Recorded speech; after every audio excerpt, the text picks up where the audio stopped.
birofati sumatalinu suluhu illa dzikrillah. Para ibu subuh walianam ahli jamaah dengan sena alhamdulillah urang dina ieu dinten sakumaha dinten Sabtu. Alhamdulillah tos diirodah Allah tiasa kita pangkeun deui sareng sahabat-sahabat urang atana bisa tatali urang sadayana ku ayana jalaran kegiatan ngalaksanakeun pangaosan nusa kumaha setiap dinten Sabtu ieu karena orang alhamdulillah di satu lingkungan para ibu masih kene dipapari ku Gusti Allah taufik ayo ngalaksanakeun mencari ilmu wahal sakitu mungkin masih ada kekurangan ketika ngalaksanakeun ibadah. Insyaallah kepribadian dina ibadah sakumaha biasa rek ngajelaskeun tentang masalah ilmu secara syariat maupun secara tariqah maupun secara hakikat. Perlu urang dikanyakeun supados urang ngalaksanakeun ibadah mangrupakeun salat maupun puasa ulah harap deui ditarimana ku Gusti Allah ku aya ngalaksanakeun salat nya tantosna urang dari mulai secara syariat tungkatkeun konsumsi ilmu ketauhidan untuk menuju kepada Allah. Margina Allah teu marentahkeun ka urang salat kecuali kudu mukhlisin nyaeta kudu ikhlas. Ari tempatna ikhlas sanes dina mulut wungkul jeung sanes dina pikiran wungkul. Pastina tempatna ikhlas ayana dina hate. tak insyaallah dina ieu waktos ngaosna rek meningkatkeun nu sakumaha kamari dijelaskeun tentang kajian-kajian supaya orang lebih meningkat. Nah, insyaallah kamari ngajelaskeun rukun Islam name nu kahiji yaitu syahadat. Nah, kadang-kadang rukun Islam anak kecil pun sudah tahu. Kalau secara syariat jangankan orang tua atau secara repuh ini, pastinya anak kecil pun sudah dididik di TK mungkin di sekolah diniyah tentang rukun Islam. Nah, orang sebagai nutos sepuh berarti tereh dipanggil ku Gusti Allah nu disebutkeun maot ngaranna. Apakah urang masih keneh kanak-kanak atau mau sudah dewasa tentang keimanan atanapi tentang keislaman. Nah, wa iqamus sholati nomor kedua, kalau secara syariat didirikanlah sholat. Sholat ibu alhamdulillah sudah dilakukan secara dohir yang sholat 5 waktu. Tapi ketika ngalaksanakeun ayeuna urang sholat supaya ulah diganggu hate urang ku hawa nafsu, jangan sampai ka ngalaksanakeun sholat pikiran gentayangan atanapi rohaniyah menghadap bukan kepada salianti Allah. Sedangkan ketika urang ngalaksanakeun sholat, inni wajjahtu wajhiya lilladzi, wajah roh ini wajia menghadap lilladzi terhadap dat wujudnya hidup. Nah, dina palebah sholat urang masih kene sholat omong posisi lagi ngalaksanakeun sholat, tapi posisina urang masih keneh sempet ngalaksanakeun maksiat di dalam sholat. Al-Quran tos jelas, inna sholat tanha anil fahsya wal munkar. Sholat itu matak mencegah kemunkaran. Nyata nak di dalam hati kita sholat tidak mencegah karena kemungkaran, yaitu ketika ngalaksanakeun sholat urang bisa ujub, bisa ria, bisa takabur, padahal keur posisina sholat. Imam Athaillah menjelaskan di dalam kitab Al-Hikam, as-sholatu tukhuril qalbi. Sholat itu ngebersihkan hati, menghadap. Nah, kusabab ngebersihkan ternyata di dalam hati manusia belum diberi paham, mungkin selama ini selalu dibisikkan oleh hawa nafsu, maka sholat selalu gentayangan. Sedangkan cek Allah dalam Al-Quran surat At-Toha, innani, bismillahirrahmanirrahim, innani annallaha la ilaha illa ana fa'budni aqimis sholat li dzikri. Sanyana aku cek Allah, tidak ada Tuhan selain aku merintah salat kepada hambanya untuk mengingat aku. Nah, perlu ayeuna urang rukun Islam. Ibu-ibu kadang-kadang ngalaksanakeun salat, rata-rata salat ibu di bumi masing-masing. Jarang ibu ngalaksanakeun salat berjamaah. Kusabab utama keneh ngalaksanakeun salat di rumah daripada salat di masjid. Daripada salat di masjid, utama keneh salat di emper masjid. Daripada salat di emper masjid, utama keneh di tengah rumah ngalaksanakeun salat sebagai ibu-ibu.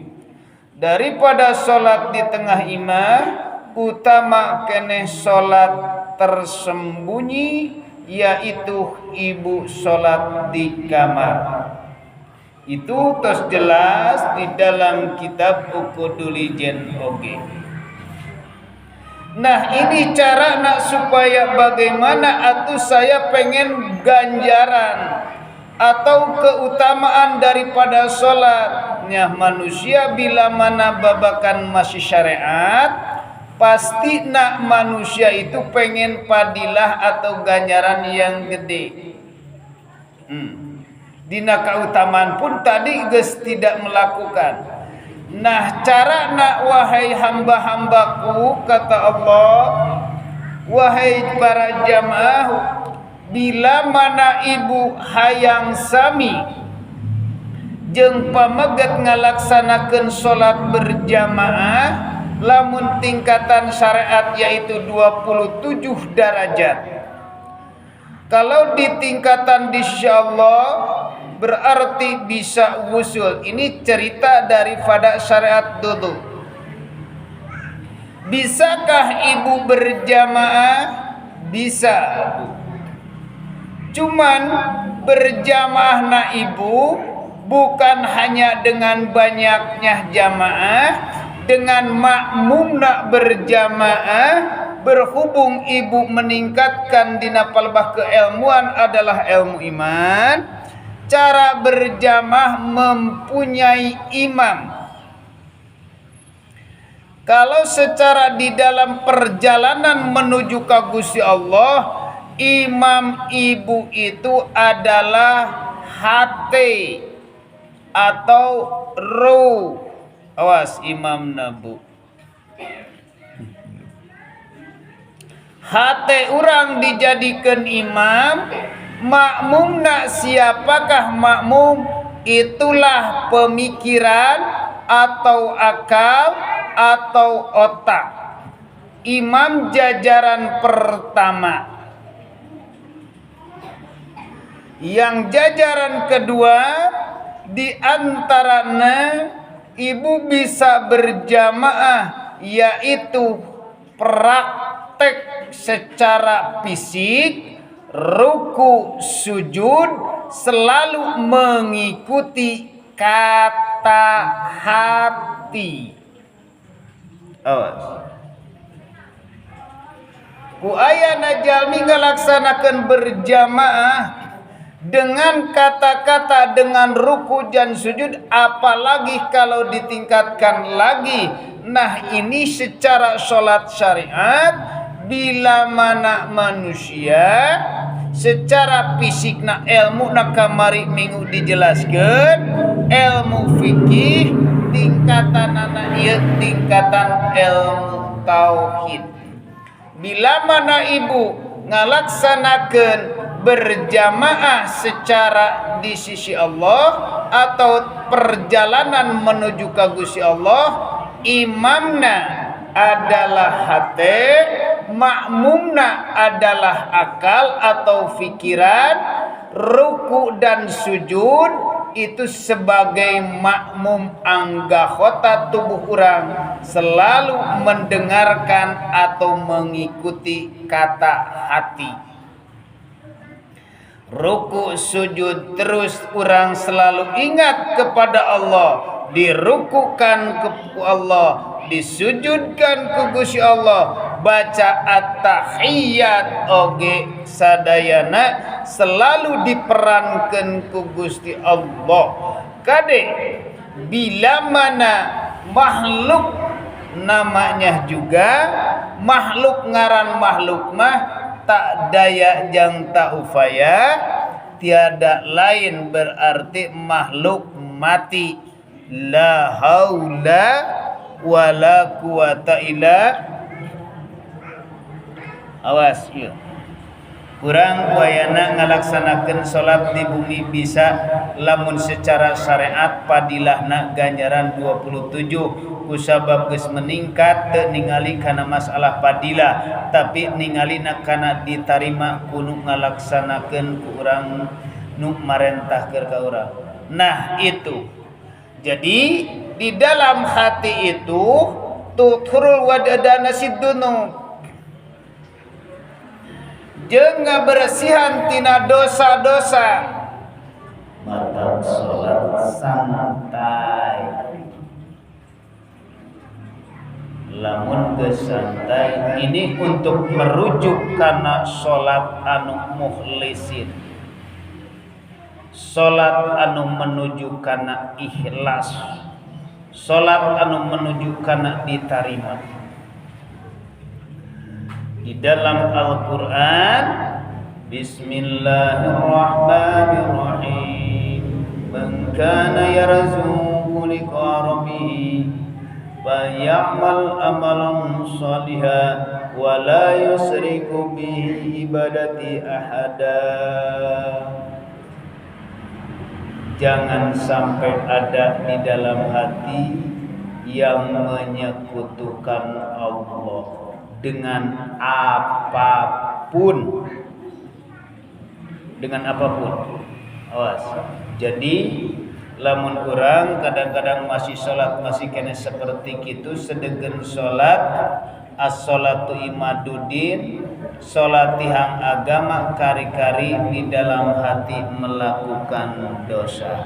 Nah, jadi rukun Islam itu kahiji menyaksikan, kamari dibahas, kedua setiap geus menyaksikan yaitu selalu ditemui, tidak ada hari lamun waktu salat sapoe sabeting 5 waktu lamun wae ditambah-tambah ku ayana sunat selalu pertemuan jeung Allah. Nah maka alhamdulillah nukatilu untuk mengingat enggak, nah mukhlis dia.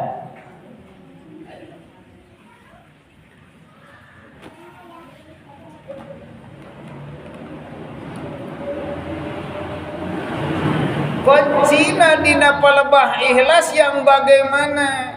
Jadi kuncina ikhlas mah tetap setiap jalmi ngalaksanakeun salat atau amal perbuatan, apapun amal perbuatan yang dikatakan amal soleh, maka akan muncul di situ kata Allah, sodakohlah sing ikhlas, salatlah sing ikhlas, ngajilah sing ikhlas, semuanya harus ikhlas baru diterima. Nah, hari urang ngalaksanakeun sedekah kadang-kadang diingat-ingat. Nah, kunci ikhlas itu wajib dilakukan dan wajib ditinggalkan. Kalau kuncinya ikhlas, wajib dilakukan secara fisik, wajib ditinggalkan di dalam hati.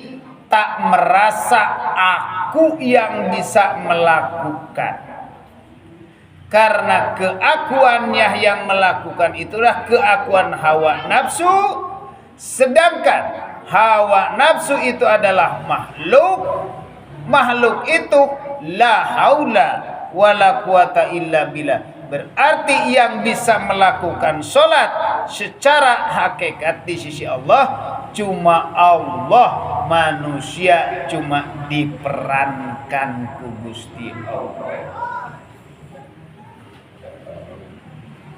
Itulah, jadi muncul daripada ikhlas.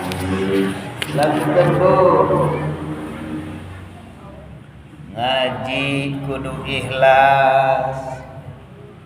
Ayeuna urang sodako kudu ikhlas, tahajud kudu ikhlas, tahajud dihudangkeun kudu sadar ku Gusti Allah, dihudangkeun deui urang hudang sare kudu sadar ayeuna urang dihudangkeun ku Gusti Allah, matak sok rajin diparentah ku Kangjeng Rasul ngalaksanakeun hudang sare, berbaca doa ba'da ma'amatana wa ilaihi nusur. Terus kudu merasa di dalam hati ditidurkeun ku Gusti Allah, dibangunkeun ku Gusti Allah. Jangan sampai hati urang bila mana diproses merasa ditidurkeun ku kacape, dihudangkeun ku pagawean ka Allahna tak sadar. Awas, usahakan sedikit-sedikit tahapkeun ku ayeuna urang ilmu hate, lamun geus kapaham tingkatan ngaji tauhid tinggal praktekkeun. Da saleresna mah tugas manusia mah cuma dikehendaki merasa menghilangkan diri urang di dalam hati. Itu bila mana manusia tugasna manusia ngabdi ka Allah itu menghilangkan keadaannya diri manusia di dalam hati. Nu katilu, rukun Islam itu adalah zakat. Zakat pembersihan. Kalau secara syariat berarti ngabersihkeun. Ngabersihkeun naon? Ngabersihkeun dosa-dosa. Ngabersihkeun kalau secara syariat dipancing zakat teh cenah beas, domba, ingon-ingon, anggur, emas, dagangan. Jelas tidak salah lagi kalau secara syariat adalah zakat itu. Tapi kalau di sisi Allah bagaimana cara membersihkannya hati kita kepada Allah? Berarti kita harus dibersihkan. Orang pinggiran ayeuna cicing di dalam agama Islam cuma tahu nak di dalam Islam cuma secara syariat. Bersihkan hatimu, rontokan hatimu, hancurkan dirimu di hatimu, semuanya pasrahkan. Harta milik Allah, keluarga pun milik Allah, rumah pun milik Allah. Jangankan harta dan rumah, diri kita pun milik Gusti Allah. Di dalam hati kita bersihkan daripada itu, maka manusia sudah terpancing dengan harta mah, misalkan mungkin can ngalami kana zakat karena can nisab, tapi harta cuma ukur di alam dunia, sedangkan ruhaniyah besok atau lusa akan dipanggil ku Gusti Allah. Nah, sekarang masih keneh diaku-akui milik kita sendiri di dalam hatinya. mata perlu dijakatkeun. Wajib bagi pribados mah semuanya milik Allah. Maka manusia rasa sakitna bila mana meninggal merasa keakuan di dalam hati,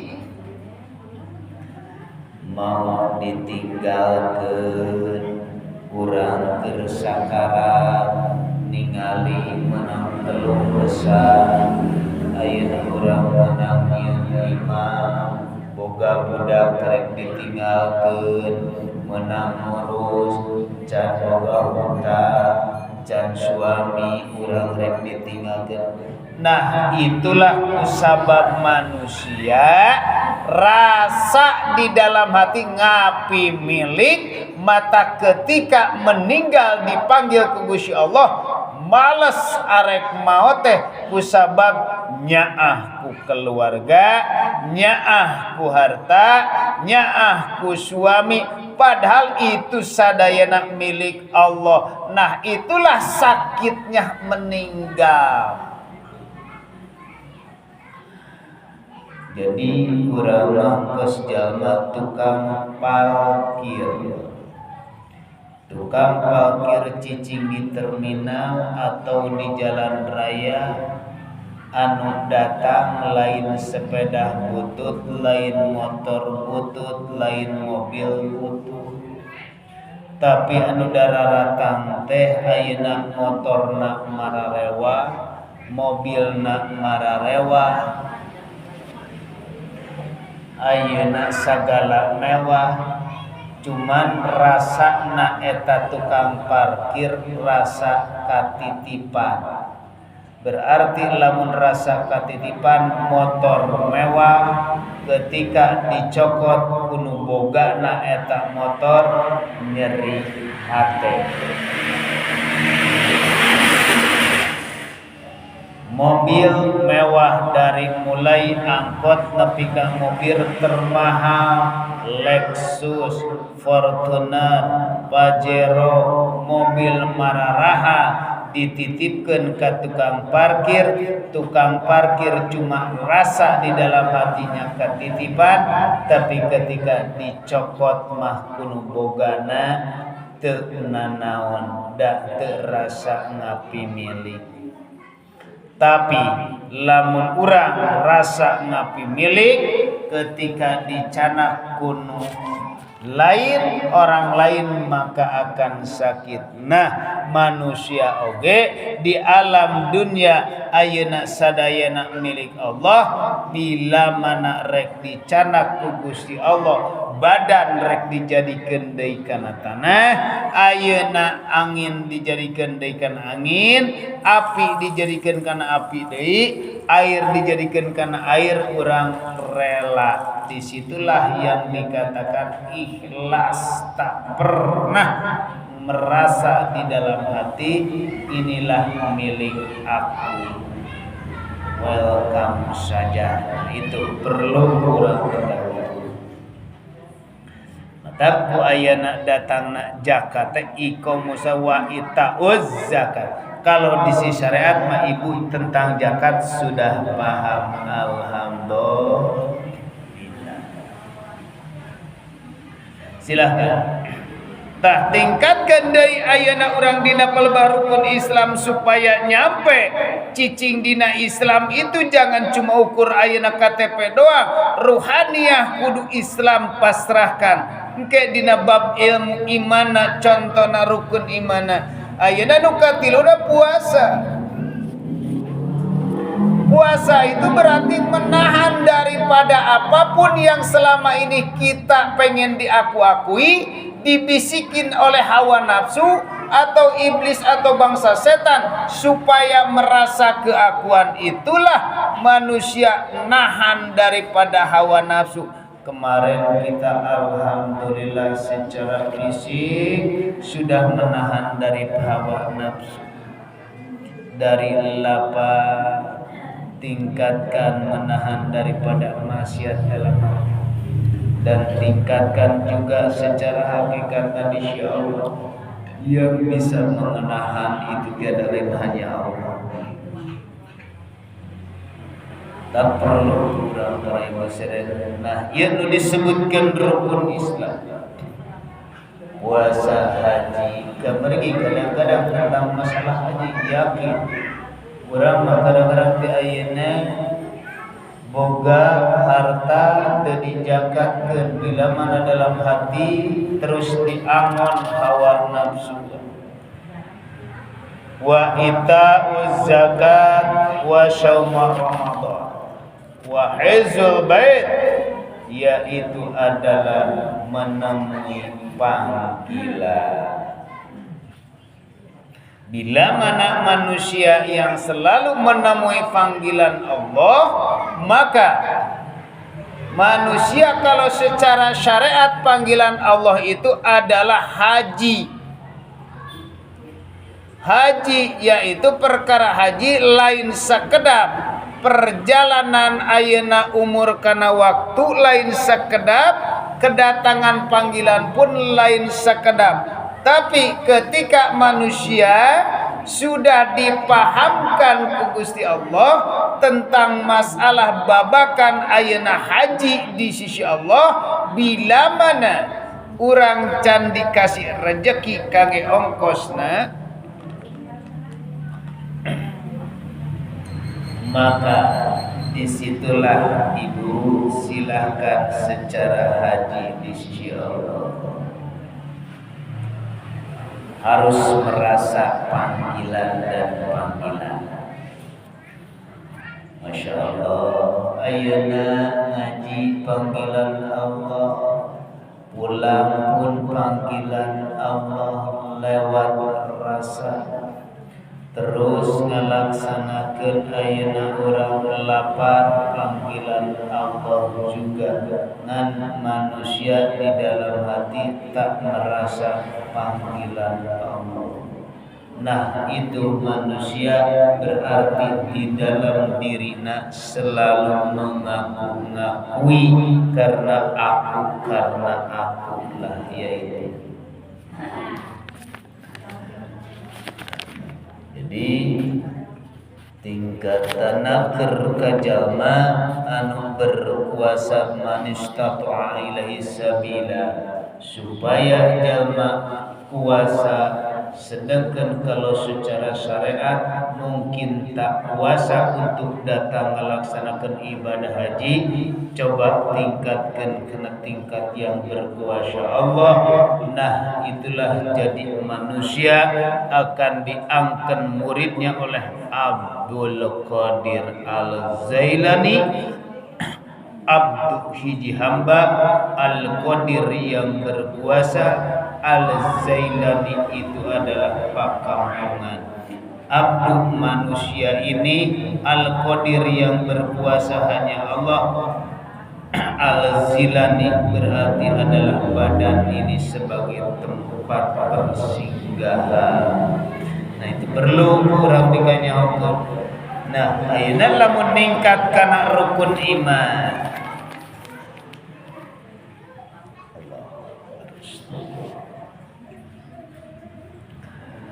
Coba kita hayati tempatna iman bukan dina mulut.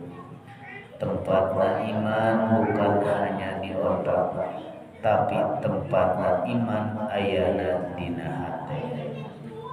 Hartina ari iman itu adalah percaya.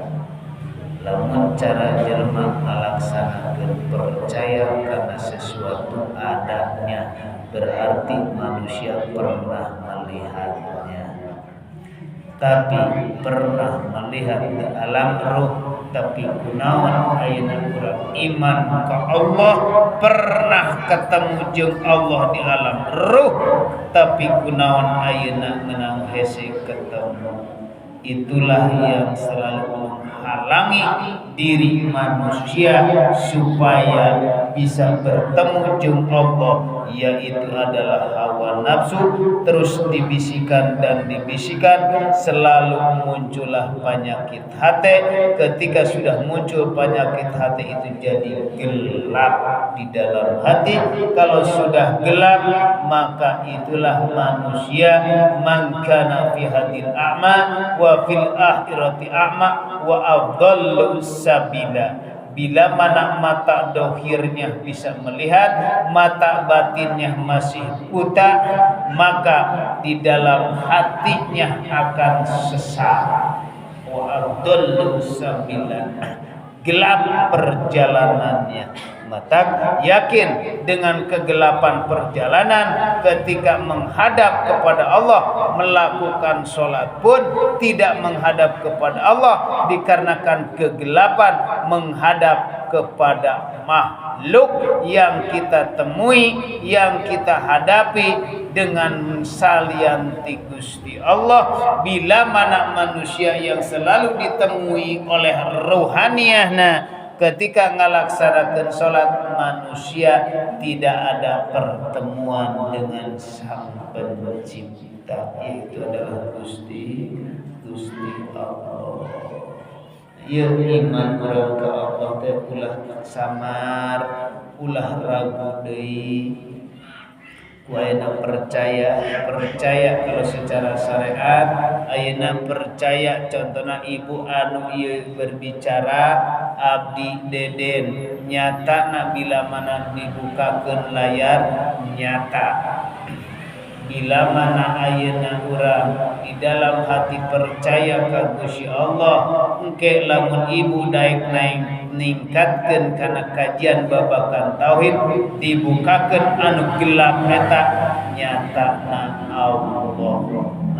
Man arafa nafsahu faqad arafa. Bila mana manusia mengetahui kepada dirinya, akan mengenal kepada Allah. Silahkan cari diri sendiri, cari sejatina diri, insya Allah akan ketemu. Tapi bila mana untuk mencari di sejatina diri atau mengenal kepada Allah, jangan ditanya tentang masalah kepada ahli syariat. Kadang-kadang jawabanana teu puguh, teu puas. Tanyakanlah kepada guru-guru mursyid atau yang selalu membimbing ruhaniyana kepada Allah, maka disitulah akan memberikan pemahaman babakan kenyataan adalah diri kita ini apa yang sebenarnya. Insya Allah di situ akan ditemuikan ku Allah lewat arsala rasulahu bil huda, lewat jalma anu diutus, anu diberikan petunjuk babakan tauhidna. Maka para ibu saudara kami doakan, mudah-mudahan para ibu saudara ku ayana siap untuk mendengarkan kajian-kajian babakan hati atrapi babakan iman. Mudah-mudahan Gusti Allah masing dibimbing menuju ke Allah. Amin ya rabbal alamin. Allahumma sholli